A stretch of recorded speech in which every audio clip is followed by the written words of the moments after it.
All right, everyone. So the preview show for Man United versus Liverpool in the FA Cup. We got Jam, we got Eddie in the house. The main front runners on the show. So they're going to represent today. So Eddie, we're going to start with you tomorrow. I'd say it's a big game whenever Man U Liverpool play each other. What's your preview predictions? What you feeling? 100% agree about being a big game. I mean, United Liverpool in a friendly. There's obviously a friendly with Liverpool. I think we all know that. No one really knows what teams are going to be played tomorrow, so it's hard to give a prediction. Mm-hmm. If you would say to me, both teams have fielded second team, I would take your word for it. But if you told me both teams have fielded first teams, I would take your word for it. I just don't really know who's fielding what. But if it was to be second team versus second team, our second team I think is better. Fair enough. And what about you, Jam? Looking forward to the game. I think there'll be a good freshness about our team. Whether he starts with a couple of first teamers and obviously putting Van de Beek, Lindelof, James maybe. But I still feel the way the slump that Liverpool are in, the goals have dried up. And I reckon even if they play the first 11, I reckon we've got enough to give them a proper game. And I fancy us to go through, to be honest. Okay. Who needs it more? Who needs the win more tomorrow in terms of which team needs it more and which manager needs it more? I say Liverpool. What about you, Eddie? See, I would say United, because I don't think Klopp cares so much about the FA Cup, if that makes sense. Mm-hmm. In the sense that he's probably thinking to himself now, damn, if we don't sort our format in the league, we are not going to get top four. So I think that's where his priority was lying. Whereas as momentum, because if we do not, when we do lose a game, we would generally play bad for a few games and lose quite a few games in a small period of time. It's when I think the consistency piece might be quite important. Do you think a win for tomorrow for Liverpool could give them that boost or that spring in their step to go on in the league and refine their form? But if we play a first team and they play a first team and they come away with a 3-0 win, then yes, it will. Okay. You, Jam, what do you think? Yeah, it could be a springboard for Liverpool if they win. Depends how convincingly they win. But if it's a tight game, then only time will tell when whoever they play next how they perform. But it's an FA Cup game, one-off. But I just feel all they'll be have the team pumped up. It's Liverpool lads. They're in a slump. Let's kick them while they're down. Let's get another one over them. They're already 6 points behind. What's your prediction? Like, what's your prediction in terms of a lineup tomorrow? Which I know is probably going to be difficult. Like, what are you predicting for your lineup, or what's your predicted lineup for tomorrow? Oh. I reckon Henderson, Wan-Bissaka, Maguire, Lindelof, Telles, McTominay, Van de Beek, Mata, Greenwood, Rashford, probably Martial up front. What about you, Eddie? Would you change that team, or would you go with that? I don't think it'll be too dissimilar to what Jam has said there. I think the back four will be how Jam has said it. The goalkeeper, I think, he will play Henderson. I think more than anything else, just to kind of keep him happy. I don't think goalkeepers actually need that much of a rest. Like outfield players, I mean, a goalkeeper can play every game of the season, and not really worried about being tired or anything like that. But I think just to keep Henderson happy, he'll play him. In the midfield, I think he will play McTominay, but I think he'll play Matic with him. I think he'll play Matic and McTominay, and maybe Van de Beek ahead of him. Yeah. And then the three up top, your guess is as good as mine, but yeah, I think it may be Rashford, Martial, and Greenwood. Okay.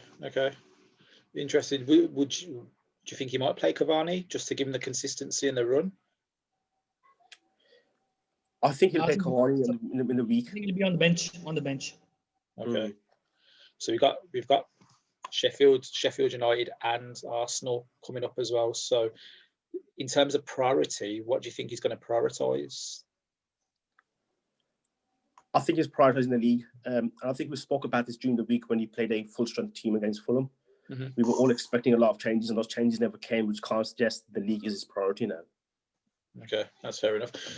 Bit of good news for you, Eddie. So apparently Jesse Lingard has now been omitted from the squad in terms of he's no longer part of the core squad. So I know you're not Jesse Lingard's biggest fan, but if Jesse was to go, what's your overall honest thoughts on what he's done, what he hasn't done at United, if he was to leave?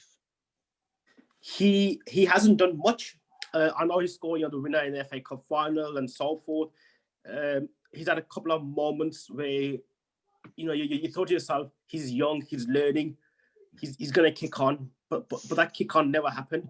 And I think what probably annoyed me more than anything else is if you're not doing it on the pitch, and he had this big J Links product branch launch and all that malarkey, you're setting yourself up for a fall.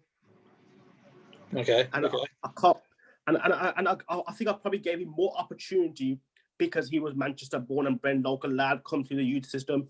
And I think everyone, once they come to the youth system, you give them more time just naturally than one of your own. But he's been an absolute flop, and I'm glad he's gone. Oh, what about you, Jam? Anything you agree with, disagree with? Thoughts on Jesse? I think he's been good in patches. There's had his moments, big moments, FA Cup. Scored some really top goals. At one stage, we thought, he's having a good purple patch. Maybe he'll kick on and be a first teamer, but it kept dropping. It wasn't really on that consistent level for too long. So good luck to him. Obviously, he came through the academy, but time to say bye now. Okay, so I'm going to go. We're just going to wrap this Liverpool thing up quickly. Jam, scoreline for tomorrow. What are you suggesting? 2-1 United. 2-1 United. Eddie? I echo that. I think it'll be 2-1 United. Okay. I'm going to play devil's advocate. I'm going to go Liverpool to win. That's a surprise. That doesn't surprise me. Negative. I just lifelong Liverpool fan is over there in that corner, mate. Yeah, I've just got a feeling. Do you know what? I've just got a feeling. I've just got a feeling tomorrow. But I would like to see United, whatever team you put out tomorrow, actually go for it tomorrow, not just sit back and soak up the pressure.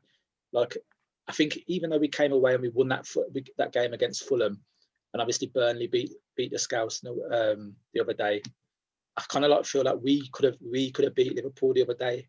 So if we do play Liverpool tomorrow, I want us to go for it, not just sit back and get a jammy little goal or something. I actually want us to impose our game.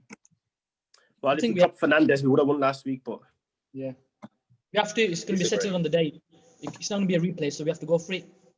Yeah, 100%. And it's a good chance for someone like Van der Beek and other players to obviously make their mark now. Yeah, but do you boys think that Liverpool might actually play a weaker team?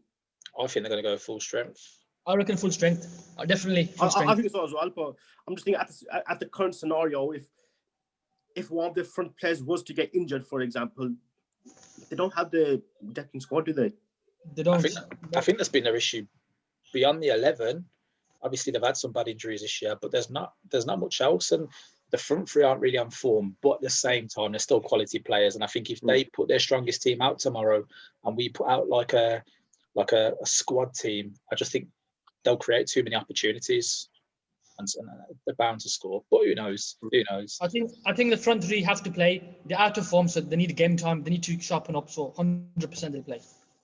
And to be fair, Firmino and Salah on the bench on was it Thursday that they played? So that's maybe he was saving them. Yeah, that's what I'm thinking. All right, so in the week we're going to wrap up the Liverpool thing now. In the week we had a massive WhatsApp debate over the one and only Wayne Rooney.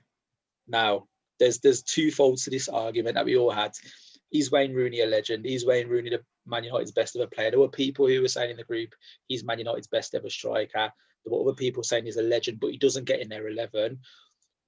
Eddie, you don't think he's a legend. Jam, you do think he's a legend. So first of all, Jam, I'm going to start with you. I want you to give all the reasons to convince Eddie why you think he's a legend of the club. This time starts now, bro.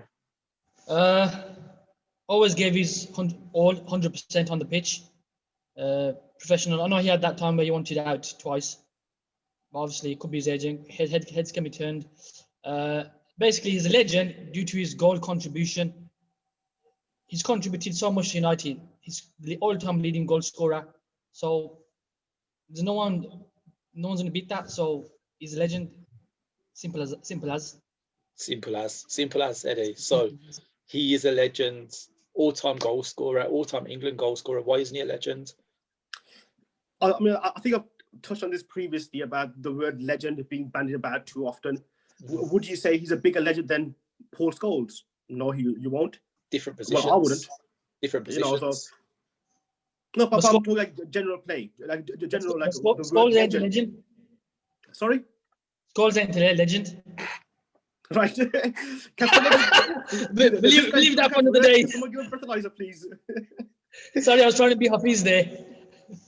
For me, and I've said this before, I have no qualms about his performance on the pitch. He gave it his all. He constantly played out of position for the team, and he always took one for the team. I have no qualms about that. He held the club to ransom not once but twice. Well, once I would have forgiven him. I'm not going to forgive him for holding the club to ransom twice. Is it just for that reason he's not a legend? I don't think he was ever top draw during his time at United. Okay. I know he was very, very good and he had all this potential, and you know he scored lots of goals for us, but he's played lots of games for us. It's not like he was there for like 4 or 5 years, like Ruud van Nistelrooy, who scored 150 goals in about 5 seasons, and last season or half he spent most of it injured. So I mean, the numbers are bandied about 2-5. It's not actually a big number. If you get a striker in who plays in, a top striker and plays for us for 7-8 years, they'll probably beat that record. It's not a massive record to beat. It's fair enough. Your brothers said in 2010, I think it was a deal actually, said that in 2010, well, I think Wayne Rooney, in their opinion, was the best striker in the world. And I think that was a season when Inter won the league, when Milito was on fire. Obviously, you had players like Eto'o and so on. Drogba was top goal scorer that season in the Premiership. So what would you say to your brother or to those people that thought in Wayne Rooney's best goal scoring season, he was the best striker in the world? I think what you got to remember at that time, Adil was still a kid. You're talking about 11 years ago. He would have been, 13, 14, something like that. So he probably hasn't got a full understanding of the game at that time. Looking back at that time, I could probably name 3 or 4 strikers who I think were ahead of him. As much as it pains me to say, the best striker in the world probably at that time was probably Fernando Torres. Samuel Eto'o was banging him in.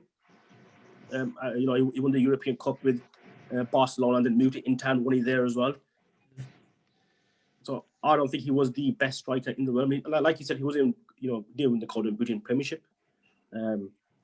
And I think if you look around that time for that season, we didn't win the league. We weren't even top scorers in the league. I'm pretty sure Chelsea got over 100 goals that season. Yeah. And Wayne Rooney was playing as a lone striker. So it wasn't like he was playing like a second striker. You can say, oh, well, he's done that as a number 10. He was playing as an out-and-out number 9. We were actually playing 4-5-1 for a long period of that season.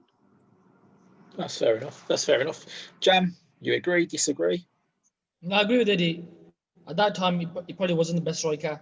I've never said he's the best striker in a particular season, but I just feel what he's done for United on the pitch, that's what counts. That's the only way you can evaluate. I think Eddie's judgment, obviously he held us to ransom. I think he's letting that cloud his judgment.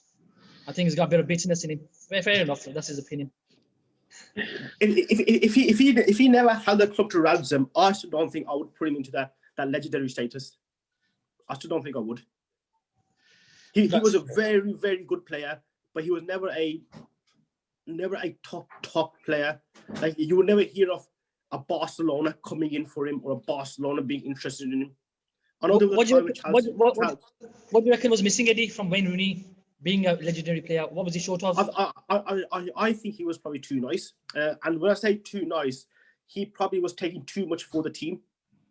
Yeah, good point. I mean, I remember the Man European game, he used to play the left wing for us, just for his energy and tracking back and so forth. Yeah. Yeah. And that's why I think he's probably stopped himself from being an even better player, which would have not just elevated his status as a player, but also his status as a legend of the club. Yeah, but I'm grateful. I'm very, very grateful for what he has done for us. But I would not put him into legendary status because I think the word legend is used too loosely. Because if I said to you, okay, name the 5 legends of Premier League for Manchester United, would he be in your 5? Nah, not even close for me. I'd have to go. I think De Gea is a bigger legend. Tariq, where do you stand on Rooney? I've made my points on him. Don't think he was ever world class. Don't think he was a legend. Same as Eddie. Grateful for what he'd done. held the club to ransom. Twice. He was the all-time top goal scorer, which a lot of people bash on about. He was there for like the best part of 13, 14 years. So anyone who's going to be there that long, he's going to do it. But if Van Nistelrooy was there for 8, 9, 10 years, if we signed him when he was 20, he would have smashed that. If you get Haaland now, go and sign Erling Haaland at the end of in the summer, and he stays at United for 10 seasons, or even 8, or probably 5 at the rate, he would probably smash that. So I think a lot of people get obsessed by the all-time England goal scorer. For England, he scored a lot of goals in qualifiers, didn't turn up to international tournaments. And then, so I appreciate and the other thing, just going back to England, because I was talking from a United point of view, if Michael Owen stayed fit, Michael Owen would have had that record now. Yeah, potentially, because he had a lot of injury problems, didn't he?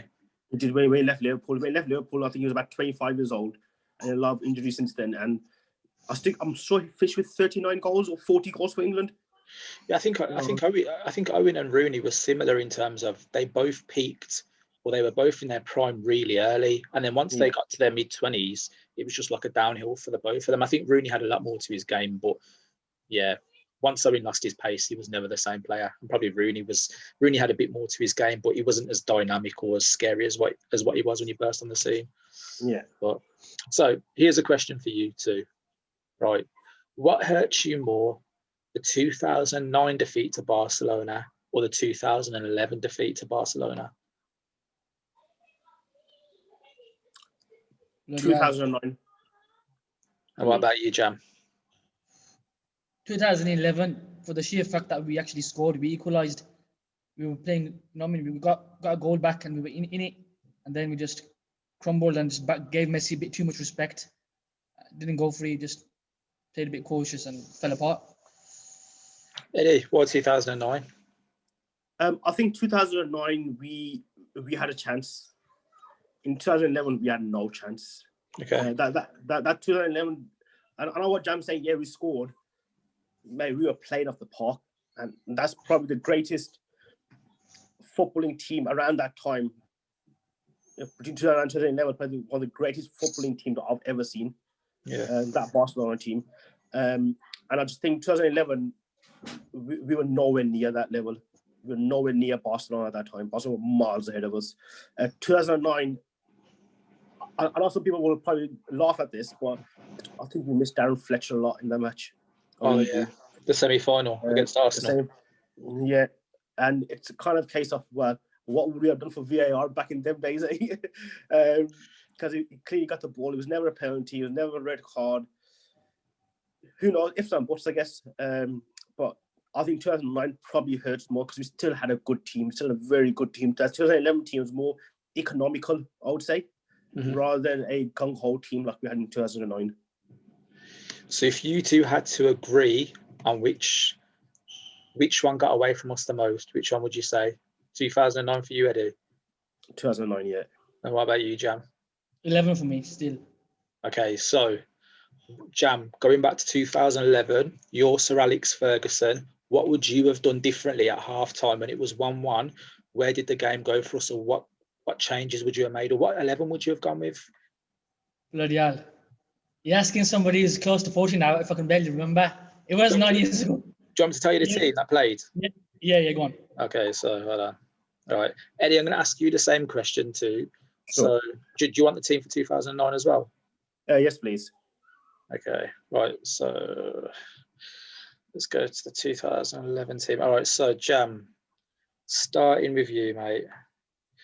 So we had Van der Sar. Yeah. We had Fabio right back. Yeah. We had Rio Vidic Evra. Yeah. We had Valencia, Carrick Giggs in the centre. Yeah.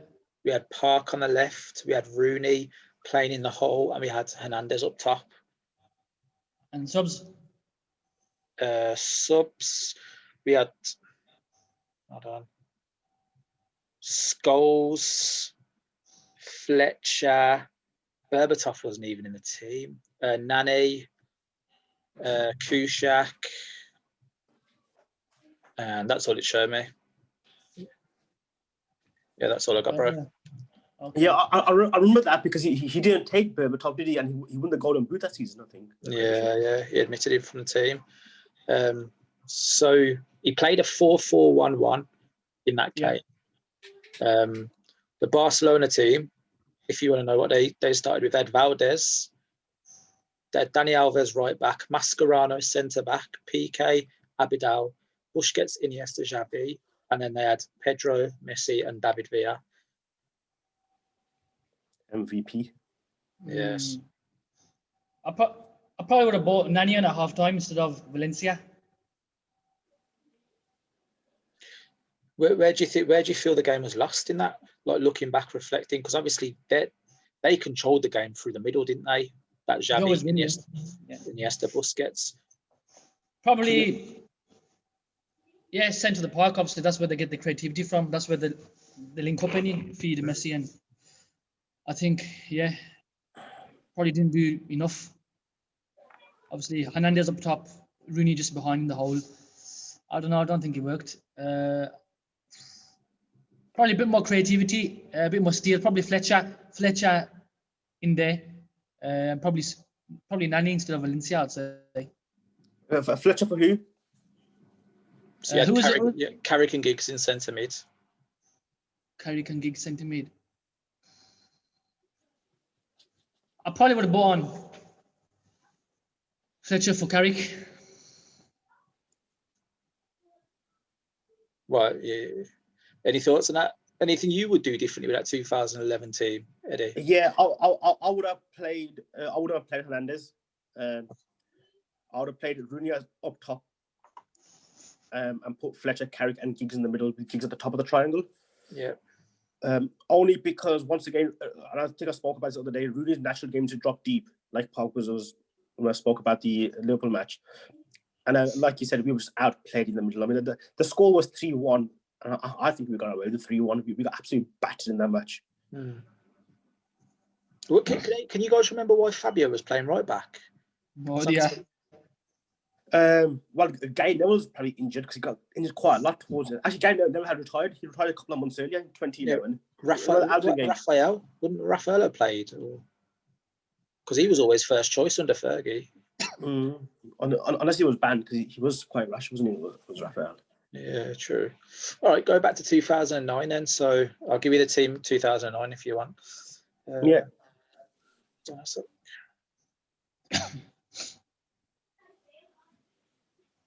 So 2009.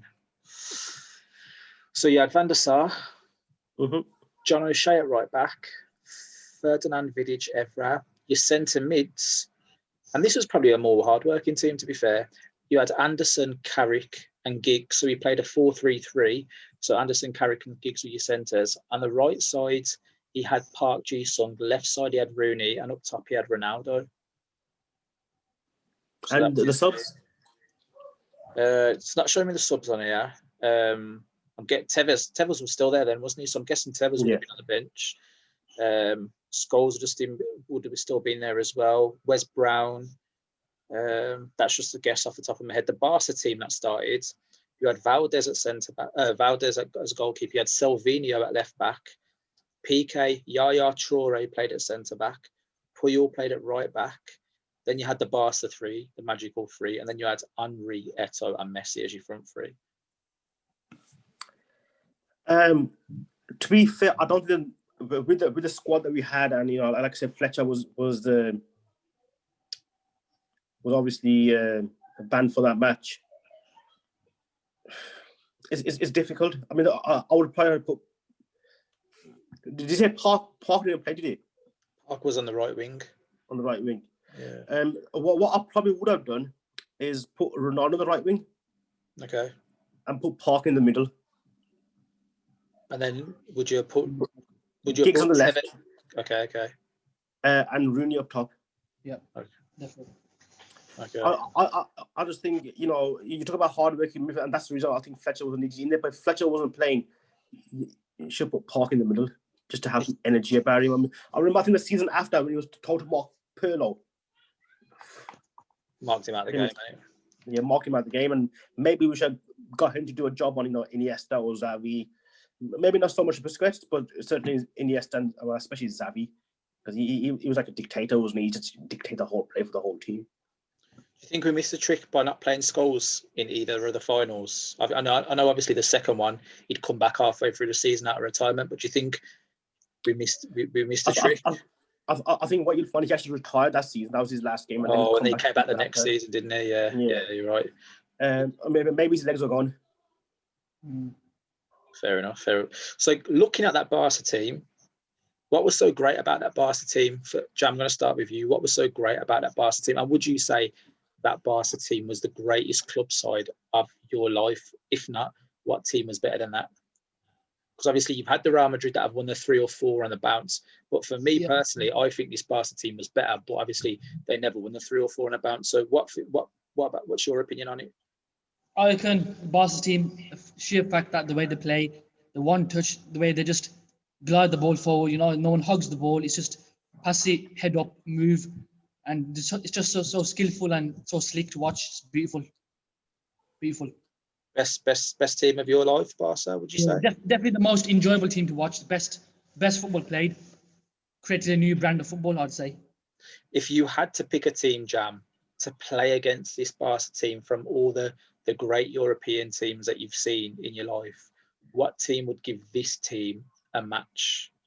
Up to now? You can pick a team up to now, yeah. Bloody hell. That's a $1 million question, that is, because there's been some really good teams. But I'd say to give them a match, to make them work for it, probably hurts me to say, but probably Liverpool of last season before on the club. Okay, and what about you, Eddie? Where does Barca rank? And if you had to pick a team, who would it be? Barca, I agree. It's certainly the most enjoyable team I've watched play from a club side. It's not actually a new brand of football. I think the old Dutch team of the 70s played a very similar football, albeit the last 2, I think, FA 2 World Cup finals in a row. And I think Johan Cruyff is probably the instigator to get that kind of football into Barcelona. In terms of where this team, like I said, I think it's the best I've seen. Who would give him a good game? I don't think this Liverpool team would actually give him a good game. I think the Barcelona team will actually turn them over. I think the team which I would love to have seen play him is maybe the 2002 team of Real Madrid. Okay. When Zidane was at his peak. Or even the 96 team of Juventus. When you had Del Piero and Ravanelli and Vialli up front, and you had Zidane and Conte in midfield. Strong team. Those entire teams were very, very strong. They've had multiple winners over the 90s. Obviously Milan, they've had Juventus. Juventus got to 3 finals in a row. People seem to forget that the last 2 of them, but they did get to 3 finals in a row.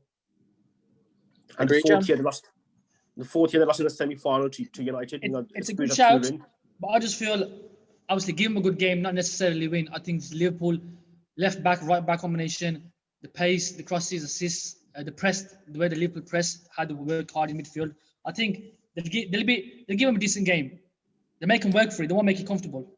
I think the issue you'll have is when you press most teams, right, you'll have somebody like a Boy or a Wan-Bissaka who will lose the ball on a regular basis. This Barcelona team was very, very comfortable on the ball. Every player was comfortable on the ball, which is why I think this tiki-taka football would have got around the Liverpool press and been at the defence. And I think the one thing that they did do very well, just watching them play, was they all trusted each other. So you never used to see from the front 3, the 2 on the wide, used to have chalk on their boots. They never used to come in towards the middle to try to dictate play because they had faith in Xavi and Iniesta. Hence why, when they used to make those runs in from out, I think Pedro was one of the best I've ever seen do it. Coming from the out, inside. Eventually, obviously, the fullbacks' legs go because they didn't have to worry about coming in and trying to dictate play because they had so much trust in that midfield. And to be fair, look at that midfield, man. Who wouldn't trust it? Yeah, true. They were great. Awesome. I'm going to ask you one more question to wrap up then. Okay, so thoughts and feelings on the great AC Milan team of the noughties, so shall we say? So the 05, the 06, the team that destroyed us, the team with Kaká, Pirlo, Gattuso, Shevchenko, Stam, Maldini. Where does that team rank amongst the great teams? And how would that team do against Barcelona? Not for me. I don't think they were that good. Where do you rank on it, Jam? They were good, but I don't think they'll compete with Barcelona's levels. I think good individually, some class performance. Kaká for one. Seedorf was a monster in mid. Stam. I don't think they could probably live up to Barca or compare to Barca. They got to three finals in 6 years. I'm going to read you, okay, their 2017. All right, so this was a team that beat Liverpool the second time round. So they had Dida in goal. They had Otto, but obviously a couple of years before that they had Cafu. So Cafu, Nesta, Maldini, Serginho. They had Gattuso, Pirlo, Ambrosini, Seedorf, Kaká, Inzaghi, Shevchenko, Crespo. And if you had to pick one player from that team there, from those players that I've just named, okay, to come into Man United now to take us to potentially the next level, who would it be if you had to pick one player from that team? To take us to the next level. It could be a defensive, it could be anything. But if you had to pick one player from that Milan team, for me personally, it'd be Kaká, because in Kaká in his prime was. Yeah, Kaká. I was going to say Kaká. He's just class. For me, Pirlo. Why Pirlo? We've got a lot of players that play football and pass and move or what have you, but we haven't got anyone that's dictated the match, the tempo of the game since Scholes left. Okay, and Pirlo will do that for you. Yeah. Okay. But Pirlo was just like a Scholes. Who was better? Who was better? If you had to pick Pirlo or Scholes in their prime, obviously Pirlo probably achieved a lot more in terms of the country and honours and stuff. But who could play for any team? If you had to pick one, who would it be? I would take Scholes. Scholes. Yeah. Now the reason I would take Scholes for is I think long passing ability, they're both as good as each other. I think running with the ball, I think Pirlo's better. But I think the short, quick, intricate passes, I think Scholes is better. And for that reason, I would take Scholes. Okay. All right. This is my last question now. So, Jam and Eddie, what was your favourite season? Okay. I don't mean just like the, obviously 99, 2008 are the two standout seasons. But if you had to pick a season across the whole, which you loved for the style of football, everything, the players that we had, what season would you look at? Because what we're going to do next is, after we review the game tomorrow, if you two can agree on a season, we'll review that season and obviously speak about some highlights and stuff. So I'm going to let you two pick a season, see if you can come up with an agreement. So Jam, what season for you would do it? The season, can't remember what season, when we had Tevez, Berbatov. 2009. Yeah. Okay. And what about you, Eddie? 99 for me. 99. Okay. All right. So what we're going to do is, Eddie and Jam, you're going to do rock, paper, scissors, shoot now, live. Okay. And the loser loses out, the winner goes. Okay. So you ready? So Jam, get your thing up. Ready? Rock, paper, scissors, shoot. You put your scissors out and then you change. All right, Eddie. Well, Eddie. Basically, I realized my hand was too close. So all right. So Eddie, you're saying 99, yeah? 99, and there's some great highlights that season, boys. Great highlights. Okay, so tomorrow we are going to review the 99 season. Ironically, Man United. Hang on, Jav. I thought you said you can't pick 99 or. No. I said they're two obvious seasons, but obviously. Okay. Yeah. Then obviously, it would have been 99. I thought you said you can't pick them. Nah, cool. All right, boys. Tomorrow we will review. Cool. Have a nice evening. All the best. Yeah, man. Bye.